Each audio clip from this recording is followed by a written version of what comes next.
gostaria de saudar ao conjunto Louvores de Sião, a todos os irmãos presentes, com a graça e a paz do nosso Senhor Jesus Cristo. Amém? Quantos estão felizes por mais essa oportunidade que nós estamos tendo de estarmos na casa do Senhor Jesus e de louvarmos o nome dEle? Quantos aqui, quando entraram por essa porta, muitas vezes entraram sem saber que rumo a sua vida vai tomar? Todos nós temos esse momento. Nós sabemos que o cristão passa por momentos de provação. Nós sabemos que o cristão passa por momentos de tentação. Nós sabemos que o cristão passa por prova, passa por deserto, que o cristão também passa muitas vezes pela noite escura da alma, que é mais um estágio de nossas vidas. Mas não importa qual é o problema que você esteja passando agora, o que importa é que neste culto você entregue tudo nas mãos do Senhor, que nós possamos nos doar como sacrifício vivo, como diz o apóstolo Paulo. Então, desde já, sem mais delongas, eu gostaria de convidar todos para abrirem as vossas Bíblias na Epístola do apóstolo São Paulo aos Efésios, o capítulo de número 5. Efésios 5, o versículo é o de número 14 ao versículo de número 17. Efésios 5, 14 e 17. 14 a 17. Enquanto vocês localizam o texto, eu quero já externar minha gratidão a Deus por estar aqui neste ambiente, trazendo a palavra do Senhor. Efésios capítulo 5, versículo 14, para quem ainda não encontrou. Eu já quero agradecer a Deus pela oportunidade de estar aqui, pela oportunidade que os líderes me concederam de poder trazer a palavra do Senhor, que é uma honra para todos nós, mesmo que muitas vezes você tenha vergonha, você tenha timidez de falar em público, mas o Senhor é quem dá a confiança, o Senhor é quem traz a palavra. Muitas vezes, muitos jovens têm uma certa dificuldade de encontrar o seu chamado, mas o Senhor é quem distribui os dons, e o Senhor é fiel para cumprir o chamado que Ele tem na sua vida. Efésios 5, 14, quem encontrou, diga amém. Por isso diz: desperta, tu que dormes, e levanta-te dentre os mortos, e Cristo te esclarecerá. Portanto, vede prudentemente como andais, não como nécios, mas como sábios, remindo o tempo, porquanto os dias são maus. Por isso não sejais insensatos, mas entendei qual seja a vontade do Senhor. Vamos frisar o versículo de número 16, remindo o tempo. Todos podem dizer comigo em 3, 2, 1, remindo o tempo. Muito obrigado. O título dessa mensagem é Um Tempo Longe dos Flashes dessa geração.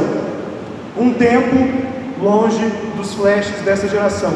É muito comum em mensagem para jovens nós ouvirmos as seguintes palavras: mundo, cultura e geração. Quando nós vamos para um culto de jovens como este, como o líder bem falou, não é um culto para os jovens, é um culto com os jovens e a igreja. Nós ouvimos palavras como mundo, cultura e geração, sendo que duas dessas palavras aparecem frequentemente na Bíblia e uma delas aparece frequentemente no nosso cotidiano: mundo, cultura e geração. Quando nós falamos sobre essas três características, nós percebemos as semelhanças entre elas.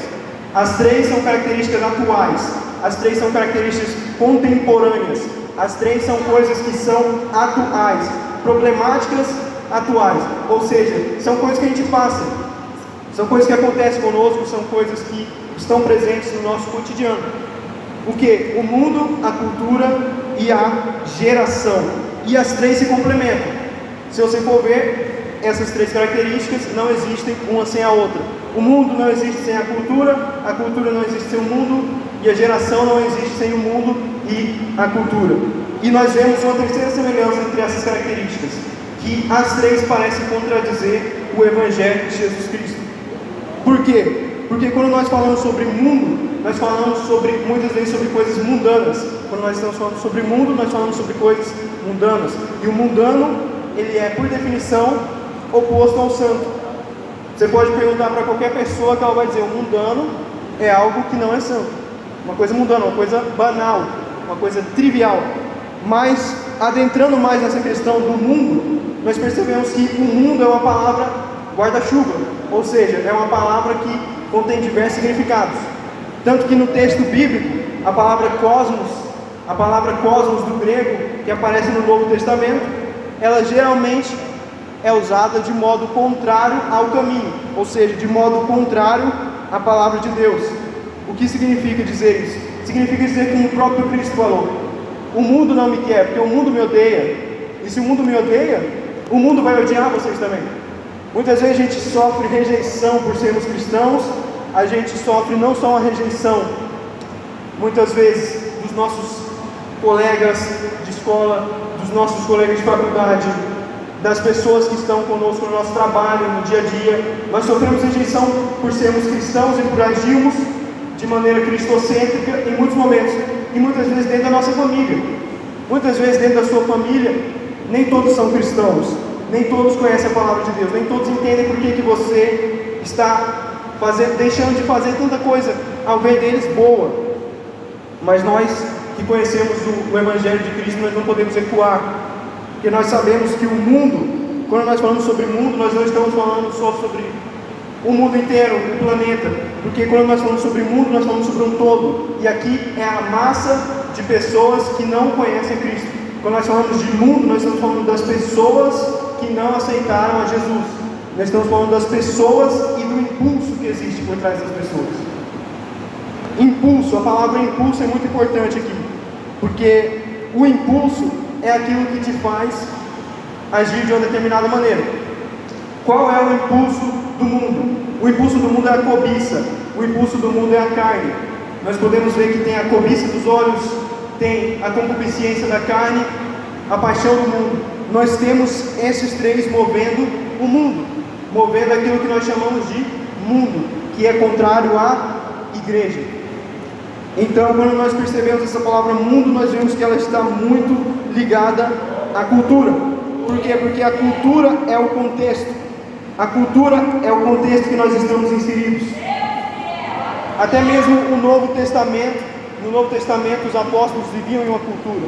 No Novo Testamento, a cultura, ela, inclusive você vai estudar muito isso em livros de história, que a cultura naquela época, o Império Romano, o Império Grego e o Império Romano estavam em ascensão.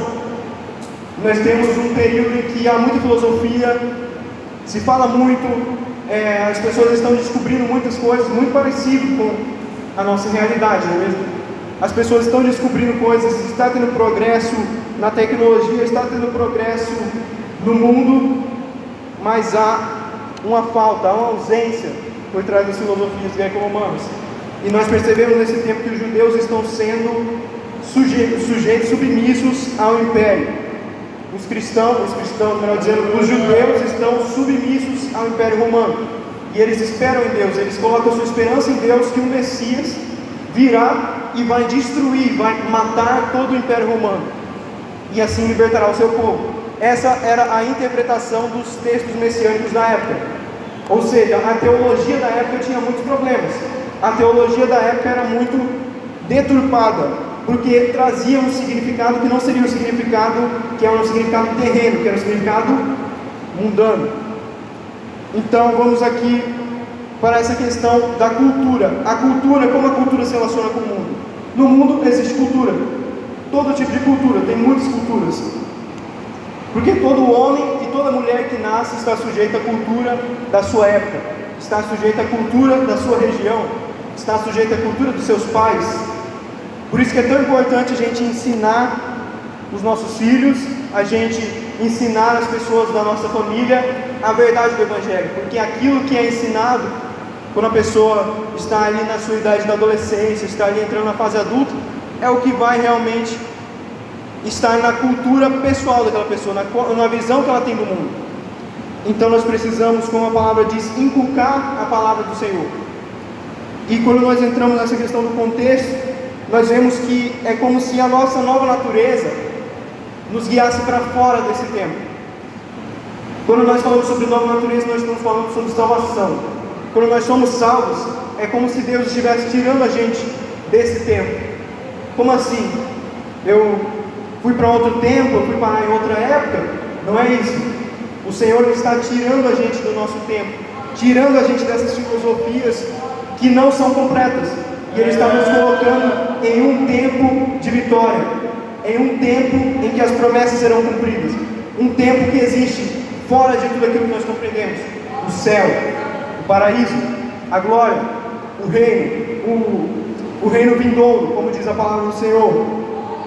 Então, quando nós falamos sobre cultura, todos nós estamos sujeitos à cultura, até mesmo o apóstolo João, quando ele vai escrever um dos versos mais conhecidos e mais decorados da palavra do Senhor, que é: no princípio era o verbo estava com Deus, o verbo era Deus. Quando nós falamos sobre o verbo aqui, nós temos uma referência direta à filosofia da época.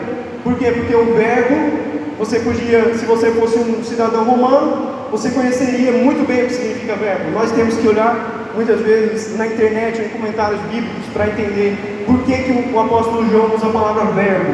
Por que ele usa a palavra verbo ali? Porque na filosofia da época, 500 anos antes de Cristo, Heráclito falava: o fundamento de tudo, o verbo, aquilo que trouxe a criação. Então João está pegando algo da época e transformando aquilo em glória de Deus. Ele está redimindo um conceito que faltava uma coisa. A gente muitas vezes fala: só falta uma coisa. Quantas vezes a gente não fala assim?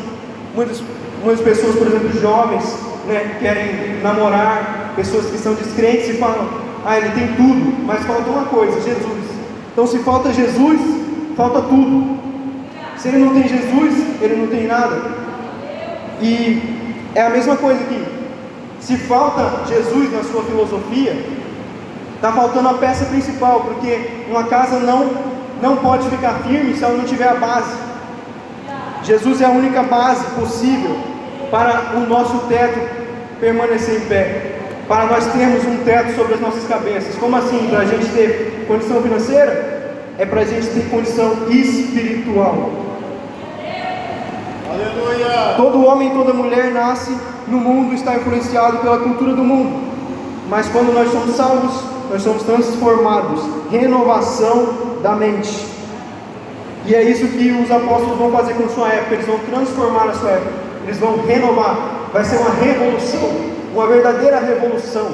Qual é a revolução? Será que a revolução é isso que os filósofos, muitas vezes comunistas, trazem para nossas cabeças, né? Tentam nos convencer de que a revolução é nós tomarmos o poder das pessoas que têm mais condição e darmos para as pessoas mais pobres? Será que essa é a revolução de Jesus? A revolução de Jesus Cristo é renovar a nossa mente, renovar o nosso entendimento e, consequentemente, todo o nosso ser, toda a nossa alma, nosso espírito, nosso corpo sejam conservados santos e irrepreensíveis até o dia da vinda do Senhor Jesus Cristo. E é muito perigoso hoje em dia nós cairmos numa filosofia do mundo. Por quê? Porque o mundo, ele está em tudo. O mundo é tudo e está em tudo aquilo que não agrada ao Senhor. E o nosso Pai, em meio a toda essa confusão, Ele nos traz o entendimento. O Espírito Santo, em meio a toda essa confusão do mundo, Ele traz o conhecimento. Ele traz calma, Ele traz propósito. E agora nós vamos entrar nessa questão da geração, que é o título dessa mensagem, a geração. O que é geração? A gente pensa muito, por exemplo, na geração de um ponto de vista bíblico. Quando se fala de uma geração de ponto de vista bíblico, é ali em torno de uns 90 anos de diferença uma da outra. Agora, quando se fala em uma geração no sentido atual, é aí uns 20 anos de diferença. Então, a nossa geração atual, todos os jovens que estão aqui, eles são da geração chamada geração Z e também alguns talvez da geração Y. A geração Z e a geração Y. que são gerações que já cresceram com a tecnologia. São gerações que a gente vê assim uma diferença enorme. Tem um pulo, tem um salto enorme entre uma geração e a outra.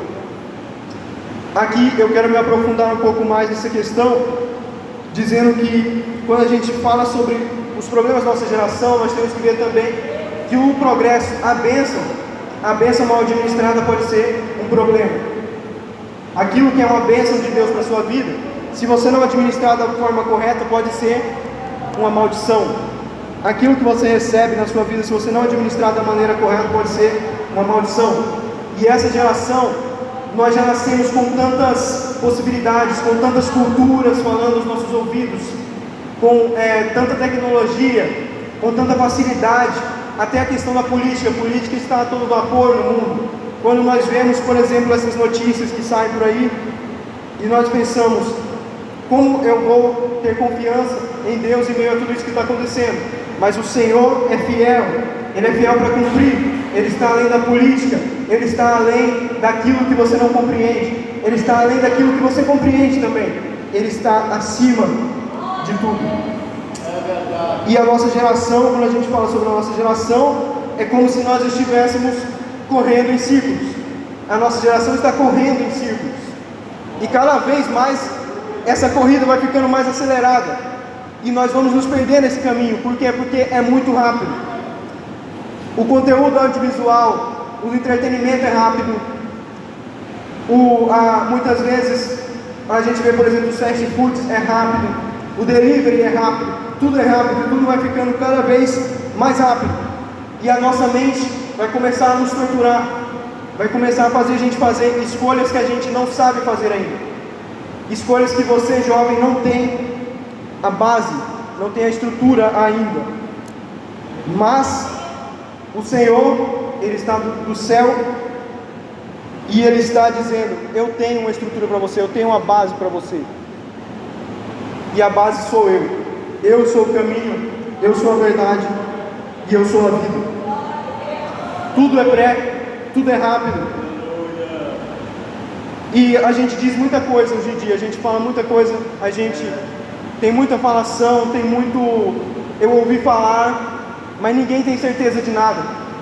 Mas nós, cristãos, temos uma certeza: que Jesus Cristo ressuscitou, e que Ele vai voltar, e que Ele não morreu, mas Ele está vivo, e Ele está cuidando de nós, e tem um cuidado conosco.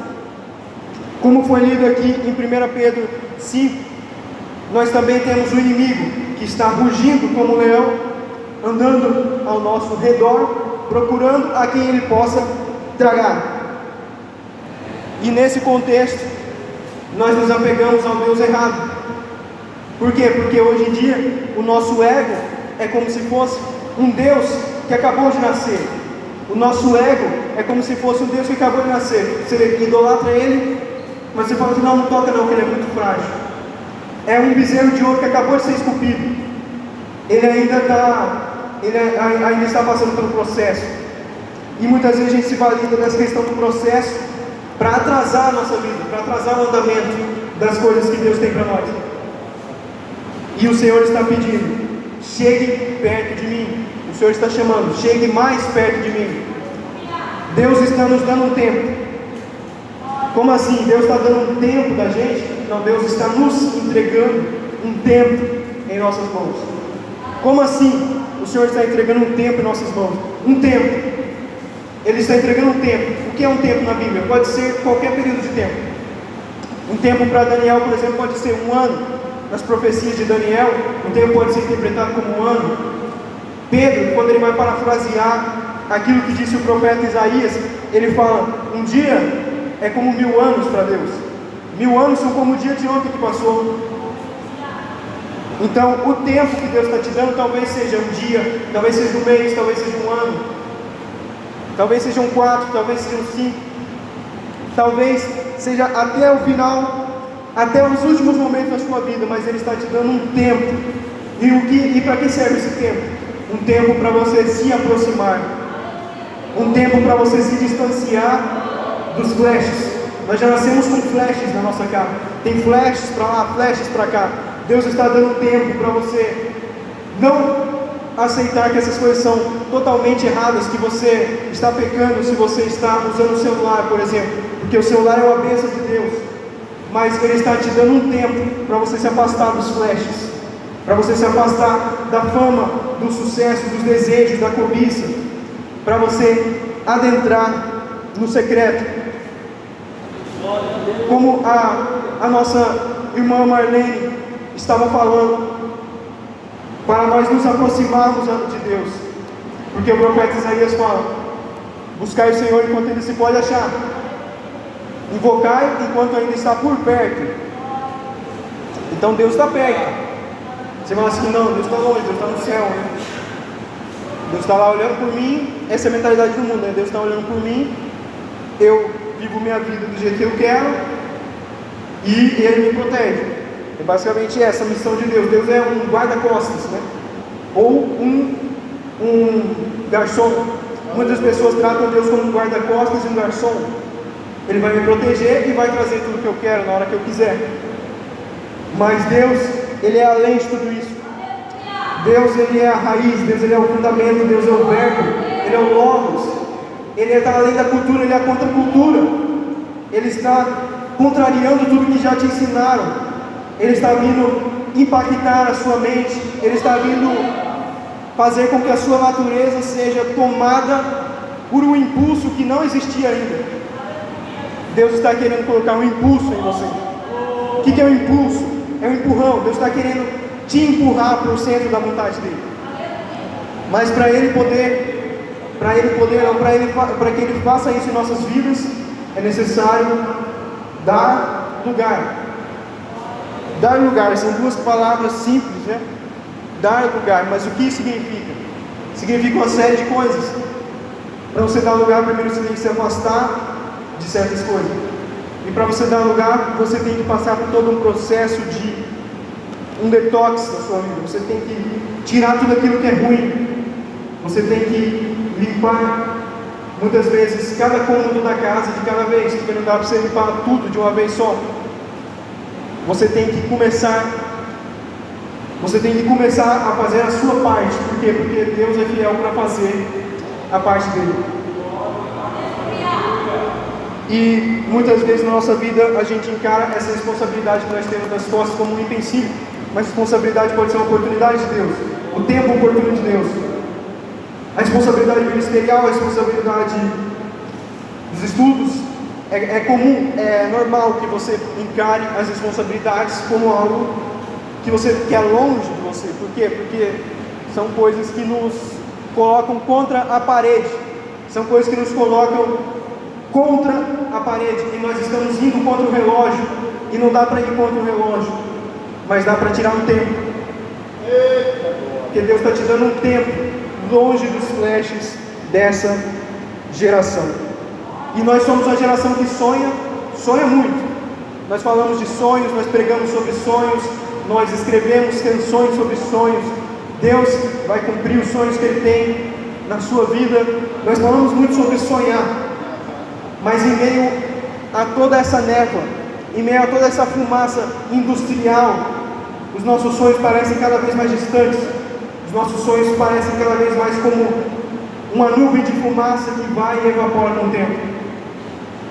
Mas Deus, Ele está te trazendo para perto dEle, porque os sonhos parecem distantes e você se distancia de Deus.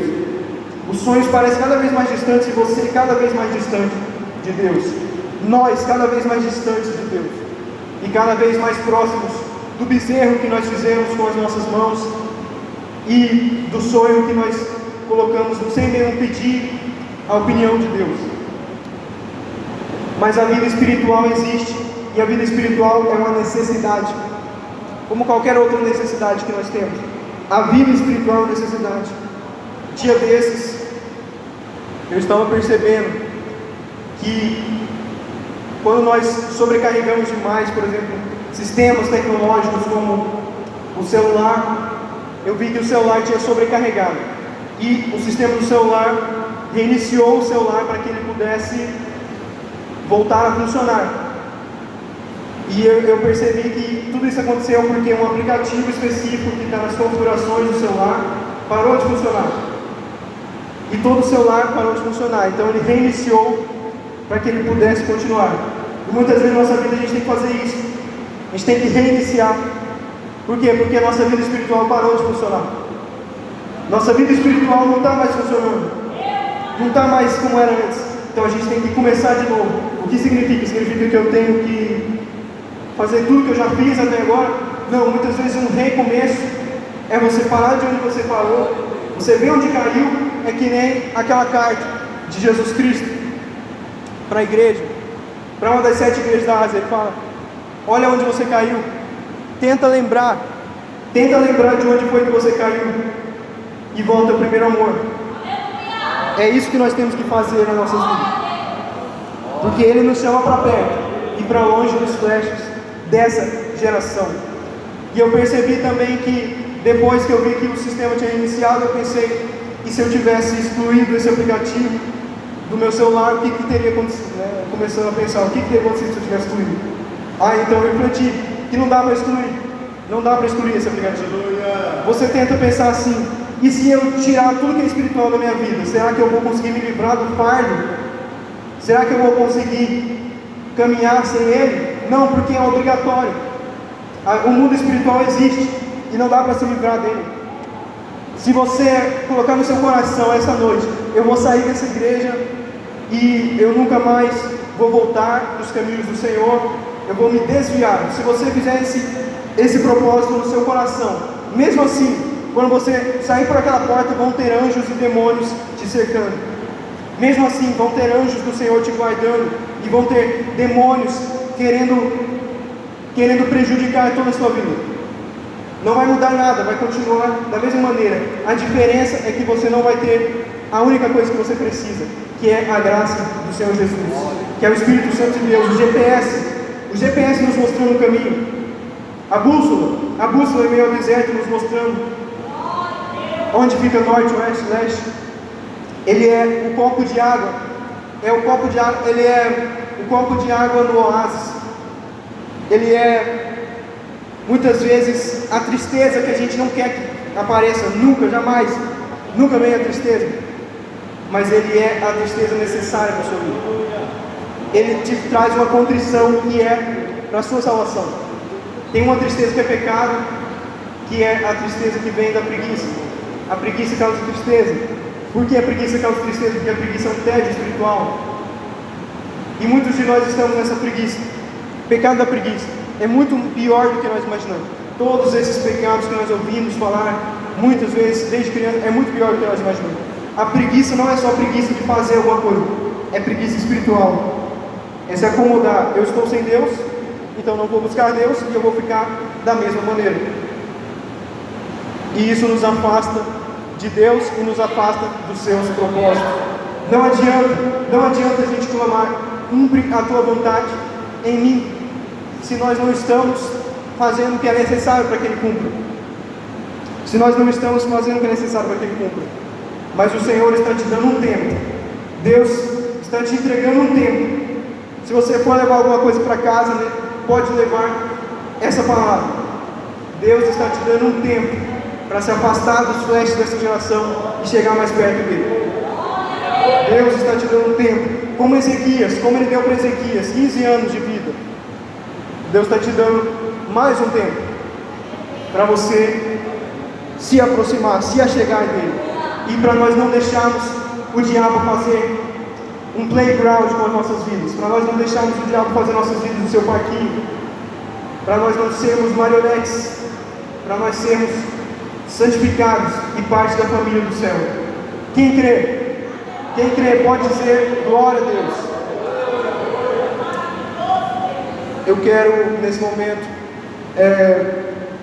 convidar todos para estarem de pé. Nós estamos em pé para orarmos ao Senhor, para sermos totalmente honestos com o Senhor. Muitas vezes a gente vem aqui na igreja e a gente acha, porque a gente está na igreja e não em casa, a nossa oração tem que ser menos honesta. Mas não, ore aquilo que você precisa, peça aquilo que você precisa. Se você está distante, diga para Ele: eu estou distante, eu quero me aproximar. O Senhor abre caminhos, Ele é um Deus que abre caminhos. E eu quero convidar todos os jovens nesse momento, conjunto, Louvores de Sião, para estarem aqui na frente, para orarem.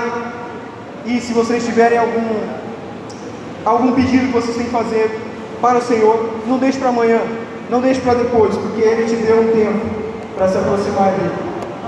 Glórias a Deus, aleluia. Aquele que também sentir de vir aqui na frente, pode vir, sinta-se à vontade, estamos na casa do Senhor. E você irá orar a Deus e Ele fará tudo aquilo que Ele tem para a sua vida. Ele cumprirá o seu chamado, Ele cumprirá os propósitos, mas nós temos que tirar esse tempo. Senhor nosso Deus, nosso Pai que está no céu, santo o teu nome. Muito obrigado, Senhor, por essa oportunidade. Nós te damos graça por estarmos aqui mais uma vez no teu santuário. Aqui à frente estão jovens que têm um propósito, têm um chamado nas suas vidas, porque o Senhor já alcançou eles com a sua graça. O Senhor já os batizou, já os selou com o seu Espírito Santo. Agora cumpre a tua obra em nós. Que todas as coisas, todas as amarras do inimigo nas nossas vidas não sejam mais capazes de deter o propósito, meu Pai, vitorioso que o Senhor tem para as nossas vidas. Que a tua vitória, a vitória de Cristo na cruz, possa expor todos os principados e potestades, e que nós possamos ter a dívida que nós tínhamos quitada nesse momento.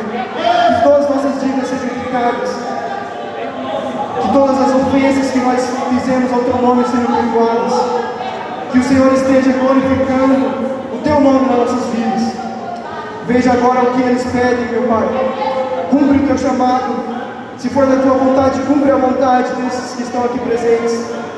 Que nós possamos viver para te glorificar, que o Senhor possa ser tudo em nós, que nós possamos ser tudo em ti, que nós possamos viver para te glorificar, viver para o Senhor. Em nome do Senhor Jesus, intercedemos, meu Pai, por toda essa igreja. Em nome de Jesus, eu agradeço a oportunidade, no nome do Senhor Jesus. Amém.